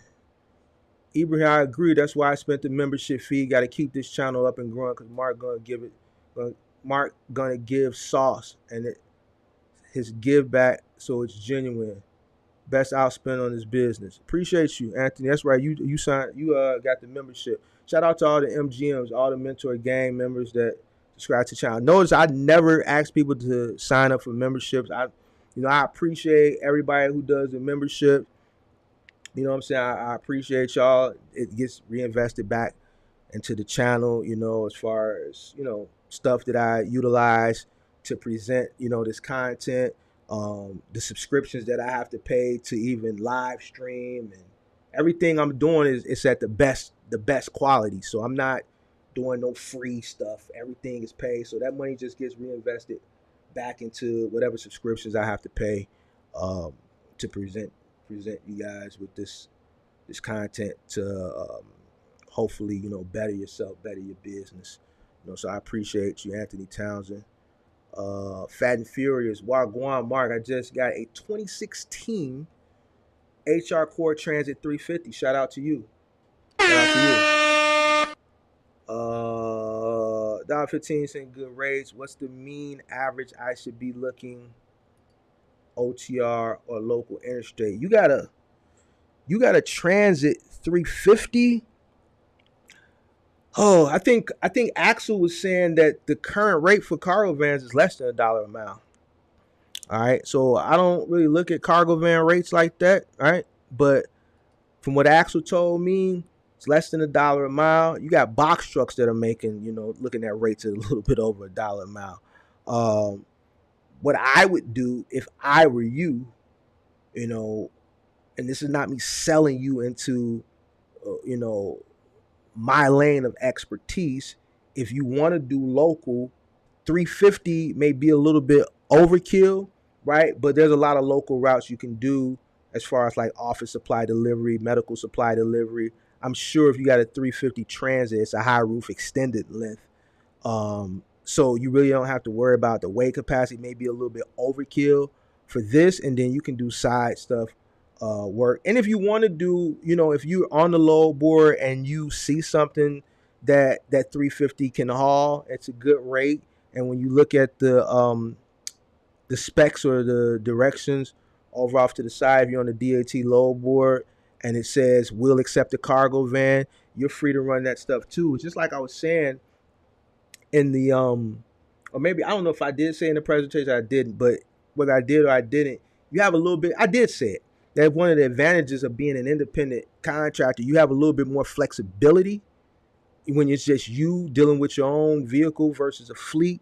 You can kind of bounce around. You know, when you're running a fleet, you can run off the spot market of the fleet, but most, it's you kind of don't want to in the box truck space because it's hard enough, as you can see, for people to find loads just for one truck. So imagine finding it for 3 or 4 or 5. So when you're running as an MC, it's best to have dedicated freight, dedicated routes, because every day you know what your trucks are doing. You don't have to worry about that stuff. You know what you're getting paid, and you know that that work is going to be there Monday through Friday, Monday through Saturday, or Sunday through Monday if you're running on a 7-day. Right? Or Sunday through Sunday. I mean, if you're running on a 7-day, Sunday through Saturday, whatever. If you're running on a 7 day contract, so you have that flexibility as an IC that you can kind of bounce around the board, unless you get a dedicated run. Now, if you get a dedicated run, then you're you're you're expected to be there, whatever the contract states, 5, 6, or 7 days. So, me personally, 350. I'm gonna be honest with you. What I would do with a 350, I would do moving jobs. I would do small moving jobs, and I'll put that thing on the road, and I would focus right now. It's moving season. I would focus on small, long distance moving jobs in that van, because you got the room in that van. You can do anything from a few items to a dorm to a 1-bedroom apartment. And if you run out of space with that 350 high roof extended length, you can go to U-Haul and rent a 6x12 trailer for that extra stuff for $30 a day and hitch it onto the back of that thing and get money. You're going to make a lot more money running long distance, and you can run under the radar. But you didn't hear that from me. You can run under the radar. But you didn't hear that from me. And you can do that for a summer or two until you get the bread. And then if you like it, then you can go ahead and get your license and scale up and just become a licensed mover. That's what I would do with a 350. That's what I would do. I would focus on all long distance move this summer. I'm checking Chicago. What? You got a 1-bedroom moving from Chicago to Mississippi? 3,000. Because you're going to underbid everybody. Because you operating at a lower cost. 3,000. Boom. Put what? From this market to that market, Chicago to wherever you at, let's say Chicago to Florida, in a van, 1 bed studio, 3,000.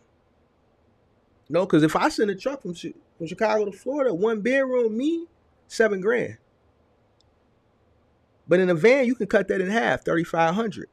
And if it's a 1-bedroom, let's say it's a young urban professional who's just getting started, they just got hired, with this new company out there, and the company is going to reimburse them for the move, but they got to put up the initial cost, and then they got to wait for the reimbursement. They're looking to go with the cheapest possibility. Trust me, I know. That 3,500 sound a whole lot better than 7. They're going to roll with you. They don't care that you're in a van. And you know what? Damn, we thought everything could fit in the van. Hold on, let me run the U-Haul and get this 6x12 trailer on a one-way for $30. You're going to have to bring it back, because if you get it on a one-way, it's going to be like $300-400. You may not have the room. You got the room, you know what I'm saying, and your price point. But you know what? We got to come back anyway, so just pay the $30 for the 2-3 days, $60, $90, even if it take you 2 days to come back. You know what I'm saying? $90. You know what I'm saying? And boom, you gone.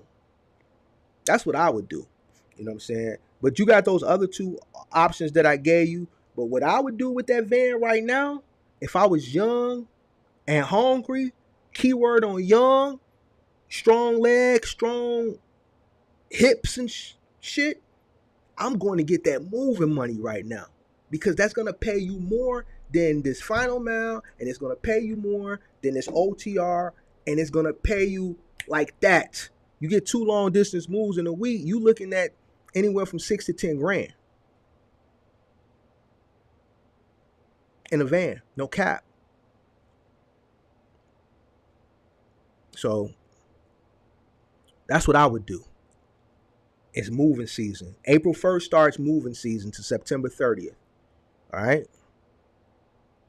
Oh, you in Morris, Illinois? Nah. Well, you got to catch me. You in the area, but you ain't in the area. But you in the area. You in Illinois. But when you come to the city, then you know what it is. Mark Brown, appreciate you. Appreciate you. Appreciate you. Shout out to Jason Brown for becoming a level 2 member. Shout out to Jason Brown. Air horn. Shout out to Axel in the building. Just stopping by to say hi. Current rate 65 to 85 cents. So there you go for the van. 65 to 85 cents a mile right now for the van for Fat and Furious. AF, that's what I meant to ask you too. Fat and Furious, is it a dually? Because if it's a dually, then OTR, you can do it, but that third pallet, you're not going to be able to get it on there because the wheel well for the dually, those humps that are in the van, you're not going to be able to squeeze that pallet in between it. So Fat and Furious, is it a dually or what? Shout out to Jason Brown for the level 2 membership. Nick said hit that like button, y'all. Hit that like button. Any questions? Any more questions, guys? I feel like I didn't answer so many questions for so many months that only new people come in with questions. Everybody else just being here for the presentation and for the engagement. I appreciate y'all either way though. You know, on my mama, I appreciate y'all either way. So hit that like button. Any questions, any comments, any concerns? I got 20 more minutes to rock with y'all. So if it's anything that y'all seen in the market that y'all want to discuss, anything y'all might have seen in the news as far as the industry that y'all want to discuss, opportunities, I'll rock with y'all for about another 20 minutes. And then I'm going to go ahead and get out of here, man. I want to watch, I tried to watch, what's that show? Snowfall. I fell asleep on it last night. I fell asleep on the opening monologue. I fell asleep as soon as it came on. I watched Franklin. He was talking to his mama and them. For y'all who watched it, that when she came in and he was telling them he had them tied up. That's all I remember. I was out. I was out of there. I was out of there. No questions, just kicking it. But I know you've been watching crypto. Yeah, people putting money in crypto ever since the banks collapsed. Those banks crashed because they saying more banks may be on the way. They just said today that the Fed was probably going to go up another 0.25% on the interest rates in May. So they're going to raise inflation. The good news, they're going to raise interest rates, but on the brighter side of things, inflation is slowly coming down. It is slowly coming down. So they're going to test it out next month by raising the interest rates another 0.25%, which isn't much, but it is much depending on what you're buying. You're buying something for 50, 60, 70, 80, 90, 100,000, then 0.25%, will make a difference, So, so that's bad news, but the good news is interest rates are slowly coming down. Other news is people still aren't buying goods. They are investing in the services. Travel is returning to somewhat normalcy, I should say. For y'all that live in big cities with like restaurants, like fine dining, y'all see these wait times at these restaurants. People are really dining out and spending money in services more so than they are in goods. And it's very important that for the sake of trucking, that what you guys want to look for is to people to spend money in goods need to exceed services. All right, money needs to go into goods in order for you guys to see volume increase and rates increase. All right, so that's what you guys should be looking for when you're watching business news, MSNBC, CNBC, Fox Business, whatever your preference is to if you do listen for these things, whatever your preference is, this is what you should be listening for. Also, you need to be listening to current events as far as um, politics, as far as international affairs, right? Um, Somebody sent me a really good article. I believe it was early this morning.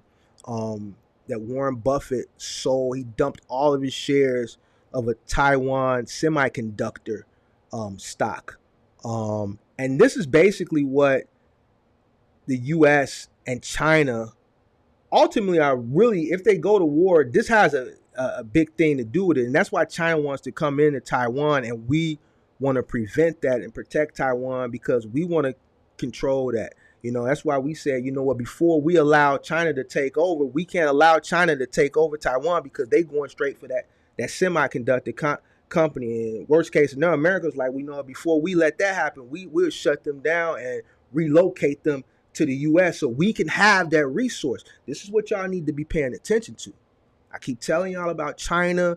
I keep telling you about Iran. I keep telling y'all about Russia. They all teamed up. They teamed up. This is what I be talking about forecasting. I'm not predicting there's going to be a World War III, but look how everything is going. Look how everything is going. So you can't turn a blind eye to this stuff when you're a business person. It affects your business. Think about it. If we go to war with China, we're going to put sanctions on China, and China going to put sanctions on us. We need China just as much as they need us. A lot of our goods that you guys run on freight is manufactured in China. So what would be one of the main things they would do to cripple our economy? We would put financial sanctions on them, but what good is that really going to do when they can put sanctions on they could stop the ports. They could shut down the ports from delivering goods. And then there's going to be a shortage of stuff that we don't manufacture over here, or stuff that they control the majority of manufacturing on certain goods over there. If they stop and shut down the ports, then there's a lot of stuff we're not going to be able to get. And it doesn't necessarily have to be just all stuff that can go on trucks. It could be plane parts, semiconductors, whatever. So all this stuff is very instrumental into as far as how things are going to shape out in the future, as far as what everybody wants rates to go up and volume to go up. You know what I mean? So all this is important, y'all. And this is what I pay attention to. And this is what y'all should pay attention to as business owners. Not it's okay. It's okay to look at the chicks on Instagram, but that shouldn't be the first thing you do in the morning when you wake up. That's what you do like when you're on the toilet and you got a little time to pass it. Even when I'm on the toilet, I'm looking at business. No cap. You see what I'm saying? Because that's more important to me. You know what I'm saying? So, that should be majority of your time, and then entertainment should be very minimal. But yeah. Why does my mouse keep dying? Do I need new batteries? The word on the street. What is this? The word on the street. Hold on, let me see. The word on the street. Freight market going to crash. I've been saying we need to see the bottom. Like what Kirk say, history is best qualified when it's whatever he say, something like that. But basically, go watch my old content from January, my live streams. I said, yo, you think this is bad? Wait till we see the bottom. You still got to see the bottom. Currently, this is not the bottom. We're currently, where the rates are currently is still not the bottom. And rates are worse now than they were in January. And this still ain't the bottom. But the bottom is healthy, guys. The bottom is healthy. And some of y'all ain't finna like what I'm about to say, but that lets me know that you're really not a business person. I'm a business person. I want this. I want it. I want everything to crash. Everything to crash. Because I'm ready. I'm ready. I'm ready to go shopping. I'm ready to go shopping. Yep, sure am. Sure am. Economic crashes, I said it before and I said it again, It's a cycle. It has to happen. It's healthy. It's healthy for the economy. It's healthy for a smart, veteran, seasoned business owner. Let it go ahead and crash. Not going to affect me, not one bit. It's going to be like going. It's going to be like going on a shopping spree, and everything going to be on sale. That's how you look at it. That's how you look at it. That's how the rich get richer, and that's how the people who have cash on hand become rich. Smart people buy during economic collapses. So yeah, it needs to crash.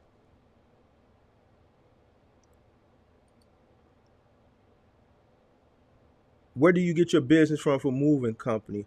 If you're starting, I would start on Thumbtack, um, Home Advisor. It's man, it's different now than how I built up my clientele years and years ago. Years and years ago, we started with Craigslist, but Craigslist is watered down now from what I'm hearing.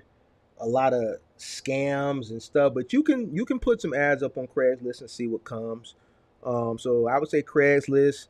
Thumbtack ain't what it used to be either, man. I ain't gonna lie to you. And they don't like me telling y'all this either. They be in my Thumbtack videos. They account execs be in my they be in my comments trying to answer people's questions because I be telling them the truth. It's not what it used to be.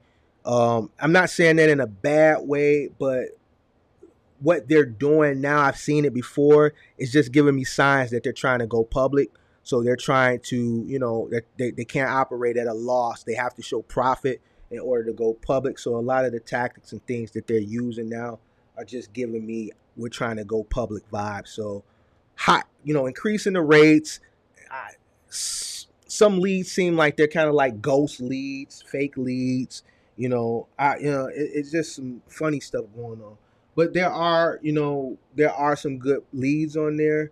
Um, just set your parameters really, really well, monitor them really, really well, and make sure your notifications on that when people do hit you up with a lead that you respond to it very quickly.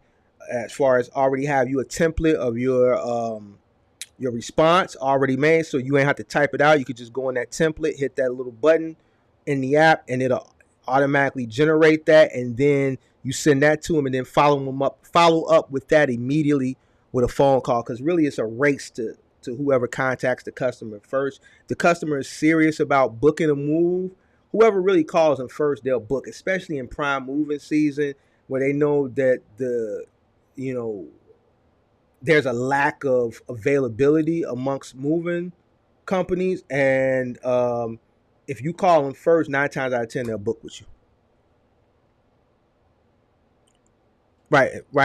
You're right. Inflation is down, and they're going to continue to pump up interest rates to continue to get it back down, and trying to get it back down to 2%.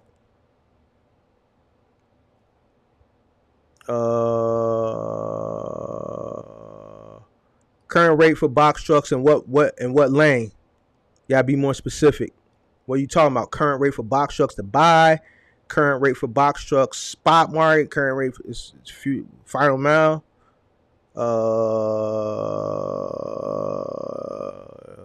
Well, I guess Axel is assuming you're talking about spot market. What is the best price to buy a truck now? I would say, I wouldn't buy a truck for more than 40 grand around there, but we can look real quick. I'll share my screen. I always use let me move that over there. I always use Penske as an example. Let's see. We check my market. Let's see here. Let me share my screen. Where's the share screen button?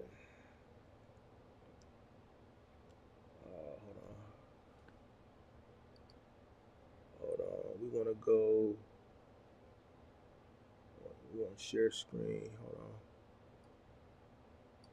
Share screen. Not that screen. Let's go this screen here. Let's look here.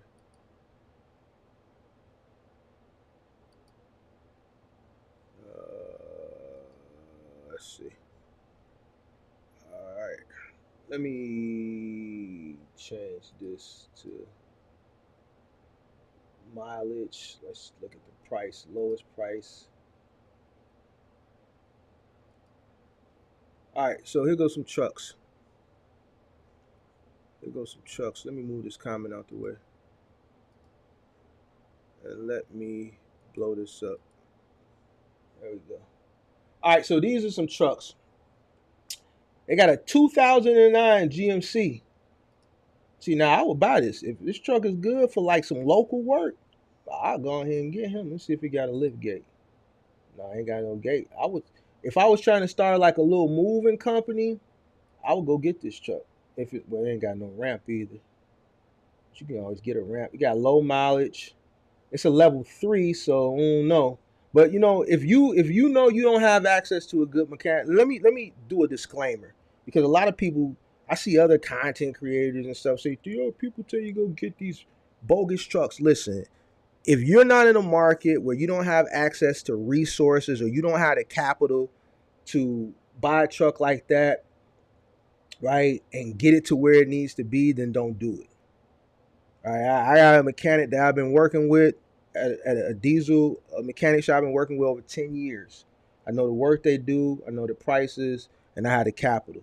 But if you don't have the capital starting up, then this may not be the truck for you. Now, look, it goes to 2018 International. We're not a big advocate of International. This major engine issue, sold as is. So, no, we don't even want to look at that one. All right, so now, another International. This one got almost 500,000 miles. 27,000. Not a big advocate for International. This truck doesn't have a lift gate. This truck is in East Chicago, Indiana. Got a Cummins engine, an Allison transmission. So we ain't got that max force. This is a CDL 26-foot box truck, as you can see here. Gross vehicle weight is 33,000. CDL required, yes. So that wouldn't be good for a non-CDL. We'll go 2016 Freightliner, 28,000. That one look like it may be a CDL one too. So level 1, so it's DOT ready. Let's see here. This is a CDL one. Let's find a non-CDL. This is definitely a CDL. Let's take a look at it. 32,250. Oh, this is no CDL, so this is a non-CDL. Cummins Allison combo. Doesn't have a lift gate, but here you go. 32,250, and it's a level 1. All right. Thought I saw the miles. A little over 250,000 miles. Let's see if we can find something else. We go with M2 Freightliner 215. A little over 250,000 miles. Level 1.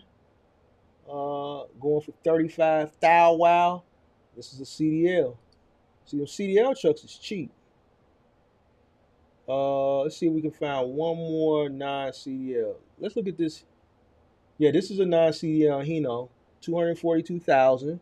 All right, $43,000. So it's in the price range of what I would go for if I were looking for a truck.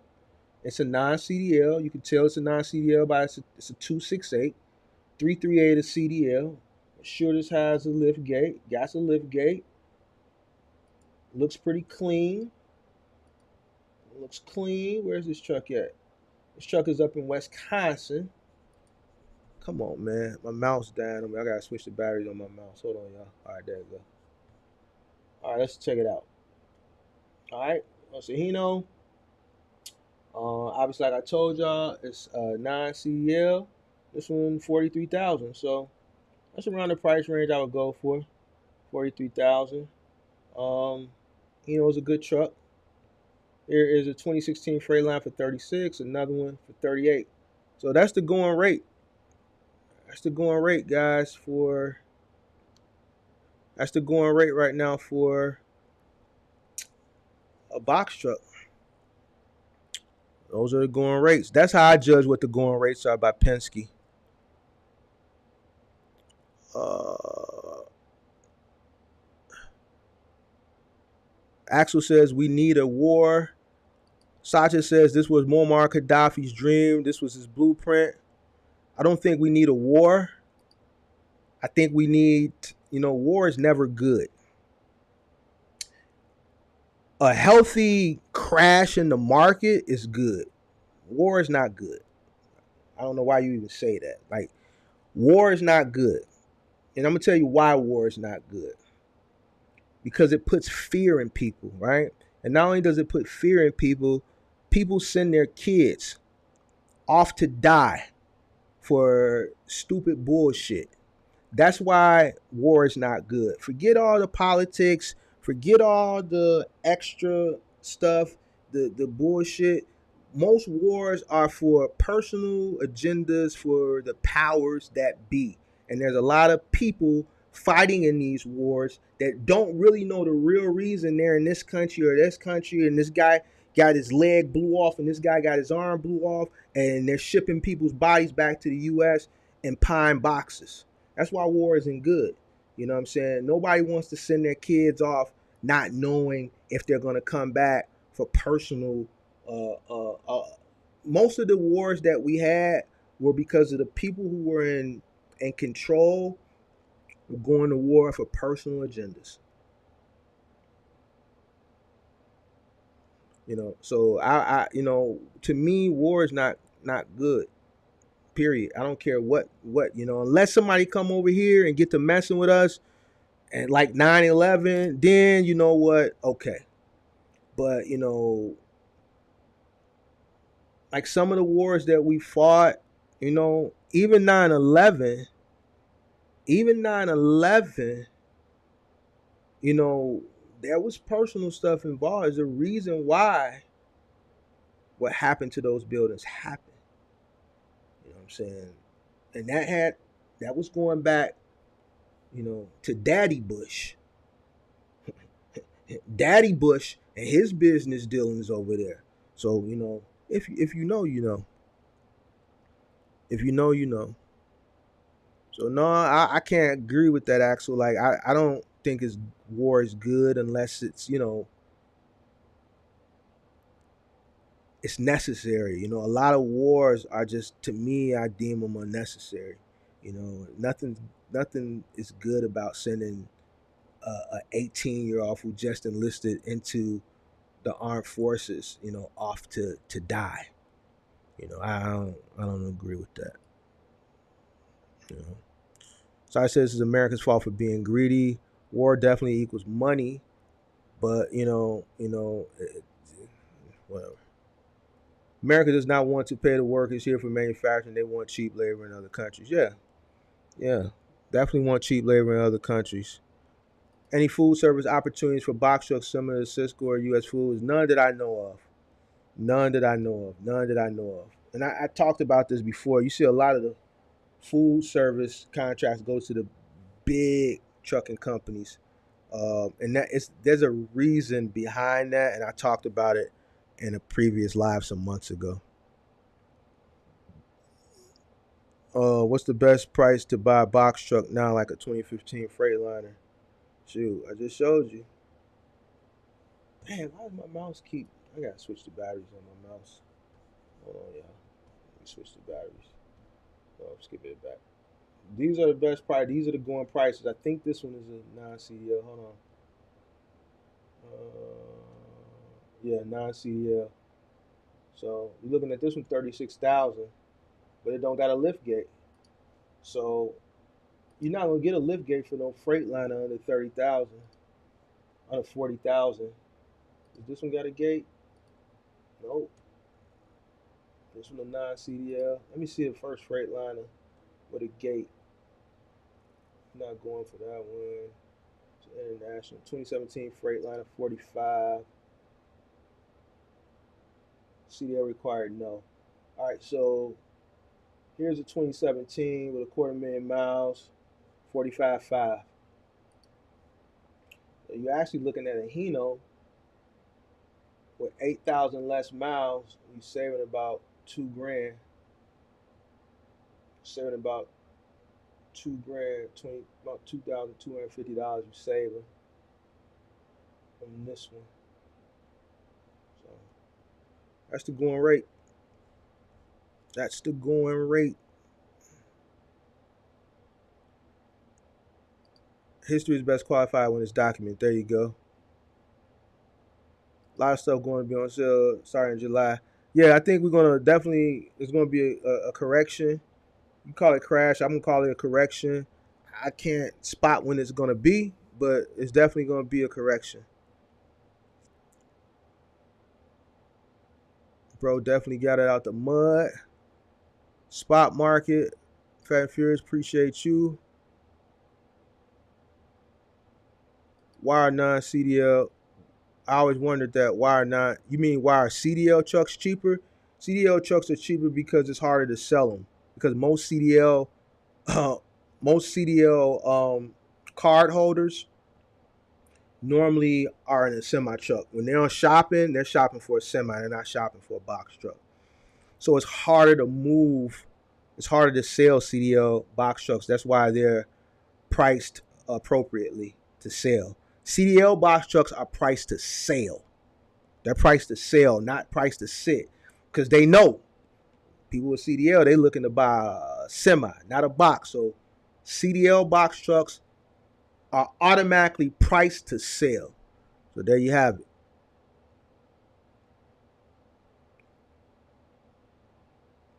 All right, y'all. Any more questions? Y'all got some questions? I got some answers. If not, it's 10:06. I came on at 8:05, so we 2 hours on the head. If ain't no more questions, I appreciate y'all. Make sure y'all hit that like button. Shout out to all the new members that joined the channel during this live. Shout out to all the mentor gang members, the MGMs that are in the live right now. Shout out to everybody that is watching that's not a subscriber. If you appreciate the content, you appreciate me taking the time to do these educational live streams, man, hit the subscribe button. If not, then see you next time. If you perusing through the internet and you happen to come across the channel. What else? Shout out to Axel in the building. Shout out to everybody else that's in the building. And if y'all ain't got no more questions, I guess I'll see y'all Sunday for my live stream Sunday night. And then we'll be back again Monday for the 3 wise men. All right. So Sunday I'll be back at 8 o'clock Central Standard Time. Monday, I'm thinking about moving that Monday show. I gotta talk to Kirk and Axel. I'm thinking about moving that show to 7 p.m. Central Standard Time. Thinking about moving that show to 7 p.m. because I realized there's 2 other guys that are on that with me, and they're on Eastern Standard Time. So they're starting at 9. I'm starting at 8. So I'm gonna talk to them tomorrow, and I want to make sure I'm courteous to them that that time is cool for them. So I might move it to 7 Central Standard Time, which will be 8 Eastern Time. So y'all just pay attention when I post that up to the time. Make sure you got your notifications on, so that you know when I go live. So if you're available to chime in, my 1 year anniversary is coming up too for YouTube. When is my anniversary date? Let me find out right now. What's my anniversary date? I might crack open a bottle that night if it's fall on a Sunday or Thursday. Let me see. What's my date? Joined April 22nd, 2022. April 22nd, 2022. So April 22nd is my 1 year date. So what day that fall on? April 22nd. Can somebody tell me what day April 22nd fall on? Let me pull up my calendar. Where my calendar at? April 22nd fall on the Saturday. So April 23rd. Well, April 20th. I'm going to do it either April 20th. Well, damn, that's next week. So I might do a 1 year show, either April 20th or April 23rd. Yeah, I'll do a 1 year show. All right. With the low rate going on right now, what's the best price to take for OTR? What's the best price to take to? That depends on your cost per mile. Because what may be the best rate for somebody else may not be the best rate for you. Because that's not a question that you can ask in a general. That's not like you can't ask that in a general text. Like you can't, because what may be best for the next person may not be best for you, and vice versa.